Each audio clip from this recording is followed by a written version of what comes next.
Good morning friends, তোমরা সবাই কেমন আছো? আশা করি ভালো আছো। মিষ্টি ভালো আছে। আজ সকালে তাড়াতাড়ি উঠে পড়েছিলাম, কারণ বাড়ি যাওয়ার কথা ছিল, বাড়ি যাব। সেই জন্য আজ ফার্স্ট সকালে মিষ্টিকে খাওয়ালাম, কারণ ওর খাওয়ার টাইম হয়ে গিয়েছিলো। তারপর তাড়াতাড়ি কাজ করছিলাম যাতে রেডি হয়ে বেরোতে পারি, কিন্তু তারপর ওখানে শুনলাম যে মেজদার শরীরটা খারাপ করেছে, যার জন্য ওরা যেতে পারবে না সকালের দিকে, বিকালে গাড়ি বের করে যাবে।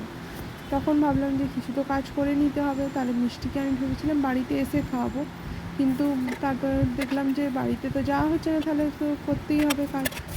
তখন কী করলাম, বাসনগুলো মেজে, কিছু বাসন পড়েছিল সেগুলো মাজলাম, জামা কাপড় কাচা, ঘরের কিছু কাজ করলাম, আনাজ টানাজগুলো কেটে রাখলাম, কারণ মিষ্টি ঘুমোচ্ছে, সেই তখনই কাজটা করে নিলাম।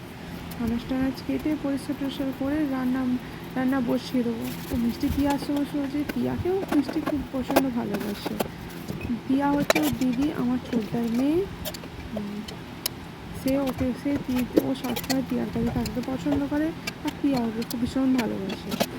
ওই জন্য আনাজ ফানাজ মিষ্টি, তারপর খাওয়া দাওয়া করে আমি রেডি হয়ে গেলাম। ও পিয়ার সাথে ঘুরছিল, ওকে রেডি করে দিয়েছিলাম আগে, আর আমার গাড়ি এসে গেছে, গাড়িতে উঠে পড়েছি।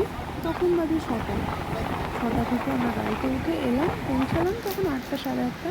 তারপর বাড়ি পৌঁছে এখন দেখতে পাচ্ছ মিষ্টি খেলছে। আর আমার দাদা বৌদিরা ওরা অনুষ্ঠান বাড়িতে চলে গেছে। ওই বাড়িতে আসার জন্য অনেকবার বললাম, তো এলো না। আমার চ্যানেলটা যদি ভালো লাগে, লাইক অ্যান্ড সাবস্ক্রাইব